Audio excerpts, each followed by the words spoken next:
Bienvenue dans cette nouvelle édition du QG News. Au sommaire de l'actualité, le référendum pour la suppression du Sénat divise en Mauritanie.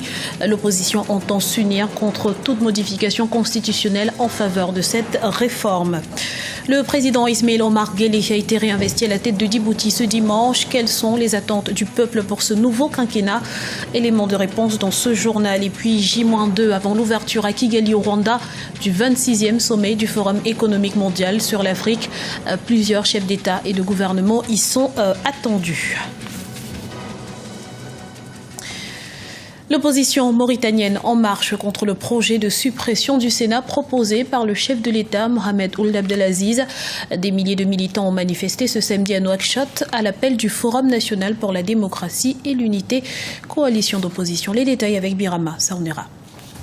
En Mauritanie, le projet de révision constitutionnelle de la suppression du Sénat ravive les crispations entre la majorité présidentielle et l'opposition. Le samedi 7 mai 2016, plusieurs milliers de militants de l'opposition ont manifesté à Nouakchott. Pour eux, ce projet de révision annoncé par le chef de l'État mauritanien constitue un prétexte pour faire sauter le verrou de la limitation du nombre de mandats présidentiels. Ce qui pourra, selon l'opposition, permettre au président Mohamed Ould Abdelaziz de briguer un troisième mandat.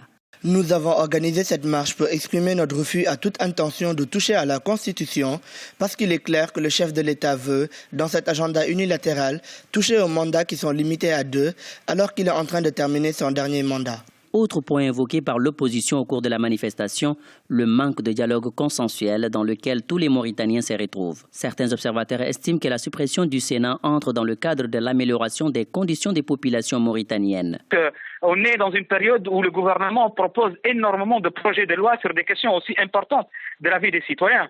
Et on se rend compte que chaque fois, on a besoin de faire appel à une session extraordinaire parce que les lois passent à l'Assemblée nationale, il faut qu'ils repassent encore au Sénat, ça prend 2-3 semaines. Imaginez par exemple la question de la criminalisation de l'esclavage, ça a pris du temps. Imaginez les questions qui concernent le fonctionnement des infrastructures, du système éducatif, de la vie de tous les jours des Mauritaniens. Le projet de loi devrait faire l'objet d'un référendum. Pour l'heure, aucune date n'a été définie sur la tenue de ces référendums.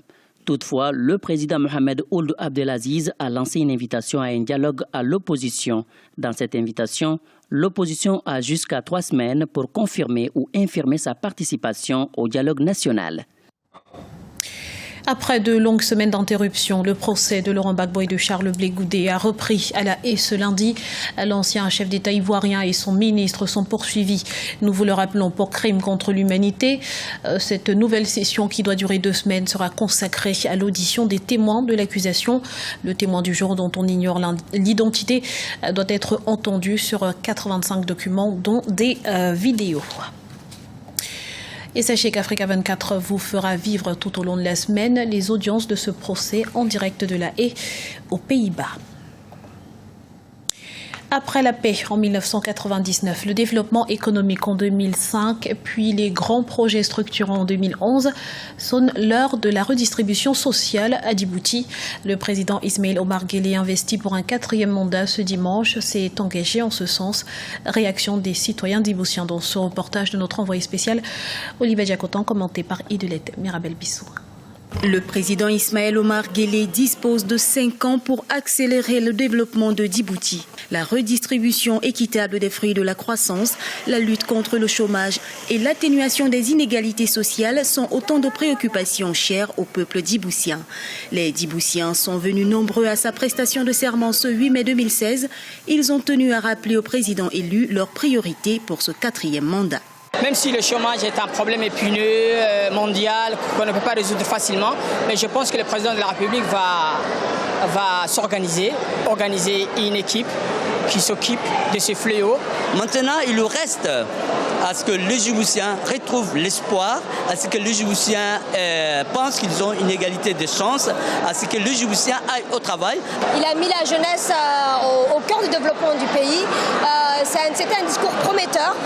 On est serein. On sait que les 5 prochaines années à venir seront encore plus meilleures. Le président Ismaël Omar Guelleh a été plébiscité avec 87,07% des voix face aux 5 autres candidats lors de la présidentielle d'avril 2016. Aujourd'hui, certains candidats malheureux comme Hassan Idriss se disent prêts à accompagner l'actuel chef d'État djiboutien pour le développement du pays. Nous étions des rivaux, nous n'étions pas des ennemis. Le peuple a fait son choix et je respecte le choix du peuple. Comme je l'ai déjà toujours dit, je suis prêt à servir mon pays. Je ne veux pas me servir, mais servir mon pays. Le président Ismaël Guelleh est au pouvoir depuis 1999. Djibouti est devenu aujourd'hui un carrefour économique et un havre de paix dans la Corne de l'Afrique sous sa gouvernance. 9 jours après la proclamation officielle des résultats du scrutin présidentiel en Guinée équatoriale, la Commission électorale nationale a remis un certificat au président réélu. Ce document délivré par Clémente Engonga Nguema Ogene reconnaît et valide la réélection démocratique de Teodoro Obiang Bazogo comme président de la République de Guinée équatoriale pour un nouveau mandat de 7 ans. Le 26e sommet du Forum économique mondial sur l'Afrique se tiendra du 11 au 13 mai 2016 à Kigali au Rwanda sur le thème « Reconnecter les ressources de l'Afrique à travers la transformation numérique » à l'occasion d'évaluer les catalyseurs de développement de l'économie numérique sur le continent. Explication avec Corinne Kamdem. Faire rimer Afrique avec numérique. C'est le but du 26e Forum économique mondial sur l'Afrique qui se tiendra à partir de mercredi 11 mai jusqu'au vendredi 13 mai 2016 à Kigali, la capitale du Rwanda. Avec pour thème « Connecter les ressources de l'Afrique à travers la transformation numérique », ce forum réunira plus de 1200 participants, parmi lesquels les chefs d'État et de gouvernement de la Côte d'Ivoire, de l'Éthiopie, du Gabon, de la Guinée, du Kenya, du Sénégal et du Togo.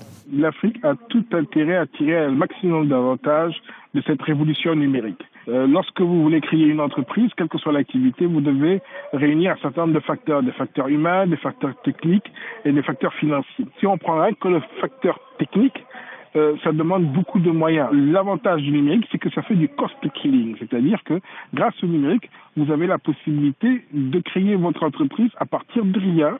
Si vous avez un ordinateur portable, une connexion à Internet, vous pouvez créer une entreprise. 50% de la population du continent africain a moins de 25 ans, une tranche d'âge à qui les technologies numériques sont plus que parlantes. Pour les dirigeants africains, il est donc impératif de profiter de cet avantage pour inclure le continent dans une économie mondiale de plus en plus caractérisée par les technologies numériques et où la prospérité économique est désormais construite sur la connaissance et l'ingéniosité plutôt que des ressources naturelles. C'est des applications, donc ça demande de la matière grise. De ce côté-là, l'Afrique est riche d'une matière grise. Les moins de 25 ans représentent plus de la moitié de la population en Afrique. Donc nous avons une matière grise, c'est une technologie qui est faite pour eux, c'est intuitif. Et donc pour l'Afrique, l'ère du numérique est véritablement le levier sur lequel elle peut et elle doit s'appuyer pour pouvoir garantir le développement, enfin le décollage de ce continent qui est promis à de très belles choses, mais qui jusqu'à présent n'a encore rien réalisé. Ce forum sera l'occasion pour les leaders africains d'identifier les priorités et les actions à mettre en place sur le continent afin de construire des économies résistantes aux défis numériques actuels. Sachez que vous pourrez suivre la cérémonie d'ouverture ainsi que les travaux de ce grand rendez-vous économique mondial où sont attendus plusieurs chefs d'État du continent en direct sur notre antenne dès ce mercredi. Et c'est ainsi que s'achève ce journal. Nous vous remercions pour votre fidélité. Retrouvez dans un instant une nouvelle édition de l'actualité sur Africa 24.